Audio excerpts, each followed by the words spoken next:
Have you ever lain awake at night, replaying the same conversation in your head 100 times? You stare at the ceiling in the dark, your body aching for sleep, yet your mind keeps dragging you back, rehearsing, correcting. What if I said this instead? Would they still have left? It feels like control. It feels like protection. But it's actually suffocation. It starts as a quiet murmur, then becomes a roar. An ocean wave pulling you under, dragging you into currents you cannot escape. Each thought spirals back into itself tighter and tighter, tricking you into believing this endless analysis is intelligence.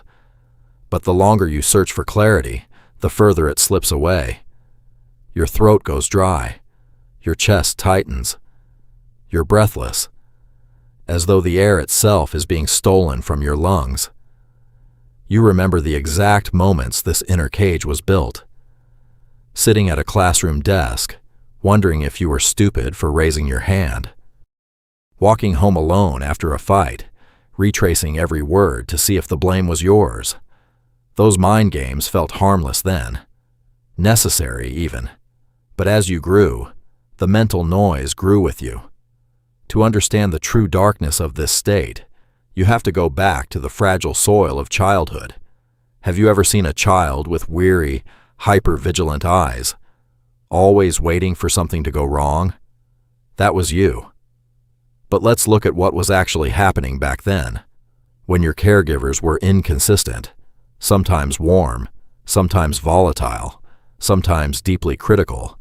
Your young mind didn't just learn to scan for danger. You experienced an invisible betrayal, a psychological phenomenon called parentification. You became the emotional caretaker of your own parents. You realized, before you could even tie your shoes, that your safety depended on managing the fragile tempers or profound sadness of the adults in the room. You weren't a mature child. You were a terrified child, forced to play the role of an adult to survive. Your mind worked overtime to decode every shift in their voice, believing that if you could just think hard enough, you could fix their broken world.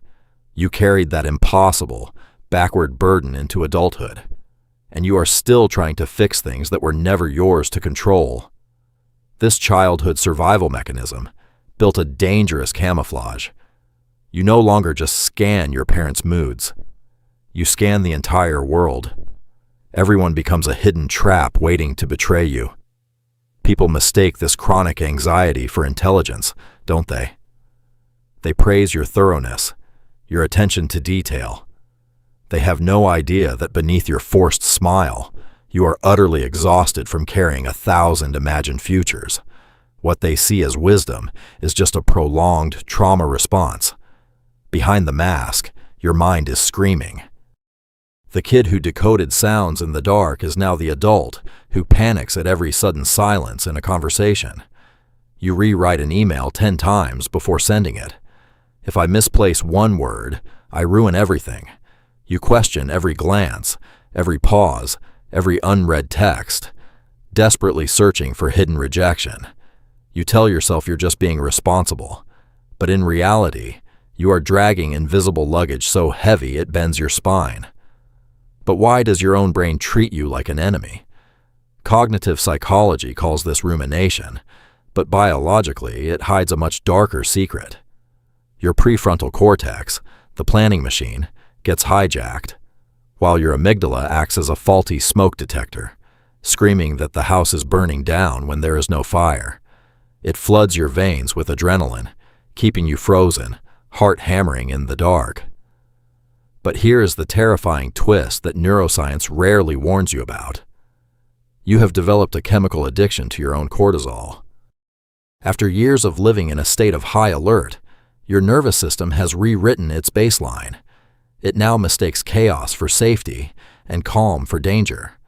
This is why, when your life finally becomes peaceful, your mind instantly invents a catastrophe. They're too quiet. Something must be wrong. You are not a victim of random thoughts. You are a biological addict, subconsciously picking fights and manufacturing scenarios just to get that familiar, toxic hit of stress hormones. Your brain demands the drug of anxiety, and overthinking is how you inject it into your veins. This self-induced chemical storm triggers the brain's default mode network, transforming your imagination into a literal hall of mirrors. You walk endlessly, searching for an exit that does not exist. Thought fuels fear. Fear demands more thought. And the cycle deepens until you are no longer living in the real world, but inside the horror stories your brain manufactures, and society quietly rewards this prison. The culture of hyperproductivity praises the restless mind, the student who stays up until dawn, the employee who never disconnects. We are conditioned to believe these people simply care more. Overthinking is sanctified by society. It is disguised not as deep psychological suffering, but as a corporate virtue. You entered workplaces that celebrated the hyper-vigilant checker, ignoring the fact that their mind is burning alive long after they clock out. Beneath the applause of productivity lies a dark, ignored truth. We are glorifying a state of constant panic. We have been trained to equate chronic worry with high responsibility. The smart worrier has become a modern hero, someone who cannot rest because they are supposedly more aware than the rest. But it's a lie. Constant mental noise doesn't make you sharper. It actively paralyzes your judgment. Society mistakes this chaos for brilliance. Stillness is condemned as laziness. Trusting your gut is labeled as reckless. This collective conditioning forces you to internalize the noise, wearing your burnout like a badge of honor. We praise busy minds but ignore the quiet tragedy. We are engineering a generation that is always connected, always productive, but fundamentally broken inside. You sit at your desk or lie in bed wondering why the harder you think, the emptier you feel. You are carrying the weight of an entire culture that metrics your human worth by your mental motion. But when the lights go out, the true invoice arrives. You finally feel the brutal toll that years of mental redlining have carved into your physical body, your breaking heart, and your exhausted soul. Have you ever felt the weight of your own thoughts pressing down, as if someone were placing concrete blocks quietly onto your chest? Breathing becomes a conscious effort. This mental pressure isn't abstract. It physically tightens your jaw, knots your stomach, and warps your perception of time. Your body begs for mercy, but the mind refuses to sign a truce. Sleep drifts away because the moment you close your eyes, the midnight theater begins. Every past mistake is dissected. Every future catastrophe is choreographed. You wake up more exhausted than when you lay down. Insomnia becomes your shadow, keeping you chained to things you should have buried years ago. During the day, the damage spreads. Anxiety corrodes your gut. Depression drapes over you like wet wool. You show up for the people you love, but they can tell you're just a ghost. You sit across from a friend, nodding, smiling, but your consciousness is locked inside a maze they cannot enter. Loneliness doesn't stem from isolation. It stems from being trapped alive inside your own skull, unable to touch the world, even when surrounded by love. The absolute masterpiece of this tragedy is stolen time. Think of the years lost to moments you never actually experienced because you were too busy analyzing them from the sidelines. Stolen joy, dead relationships, opportunities buried because you were calculating phantom risks instead of living. Overthinking is a thief. It steals your youth. It steals your peace. It steals the people who try to love you. You cling to it because the misery feels familiar, as though dropping your guard would leave you naked to the world. But the weight isn't a shield. It's the anchor pulling you to the bottom. How much longer can you hold it? You read books, you watch videos, you download apps, desperately trying to fix yourself. But here is the final, most brutal trap of all. Your obsession with healing has just become your newest form of overthinking. You have turned mindfulness into another project to micromanage. You analyze your meditation. You judge your progress. You obsess over why you aren't calm yet. You are using the exact same hypervigilant, controlling brain to try and cure your need for control. It's an infinite loop. You cannot think your way out of a disease that was caused by too much thinking. Imagine what it would feel like to finally drop that suitcase, the one filled with every childhood ghost, every social panic, every imagined failure. You don't realize how heavy it truly is until you visualize yourself standing up without it. Spine straight, shoulders loose, taking a full, deep breath for the first time in a decade.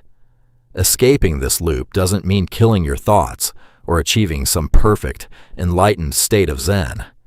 True healing is not the absence of thought. It is the radical acceptance that your brain is simply an organ designed to secrete thoughts, just like your stomach secretes acid. When a chaotic thought arises, the trap is trying to solve it, fix it, or heal it. What if you just let it be loud? What if you looked at the panic, smiled at the monster, and said, "Go ahead and scream. I have a life to live." Boundaries become absolute. You stop letting toxic scenarios colonize your consciousness. You step back and see a thought as just a passing, electrical impulse, not a prophecy, and certainly not a command. Your mind was meant to be a sharp tool, never your master. It will still shout. It will still panic. But beneath that surface noise lies a vastness that is older than your trauma. A deep, unshakable stillness you have ignored for years. Think of the ocean. The surface is chaotic, ripped apart by gales and violent waves demanding your full attention. But the ocean is never defined by its surface. Miles below the turbulence lies a massive, dark, steady depth that nothing can disturb. You are the depth. The panicking thoughts are just the weather on top.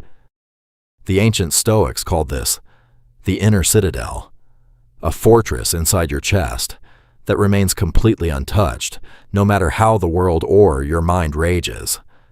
When you fight the waves, you drown. When you try to scream over the noise, you lose your voice.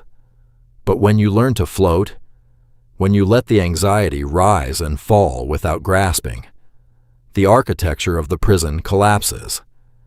The ocean was never trying to kill you. It was waiting for you to stop fighting it. Look back at the sleepless nights, the ghost hunting in unread texts, the dreams you killed before they could start. They weren't proof that you are broken. They were just the tragic, clumsy ways a traumatized inner child tried to keep you safe in a world that felt unsafe. It was armor, built out of desperation by a kid who was forced to grow up too fast. But you are grown now. You don't need to predict every strike to survive. You don't need to cure your mind before you can step outside. True freedom is loosening your grip on certainty and stepping boldly into the unknown, allowing the brain to spin its useless wheels in the background while you finally participate in reality. You stand at the edge of the mind's ocean now, no longer terrified of the deep. The voice is a servant, not the king. You take a breath, and you let go. The thoughts are still there, but they have lost their gravity. You are floating. You are finally home.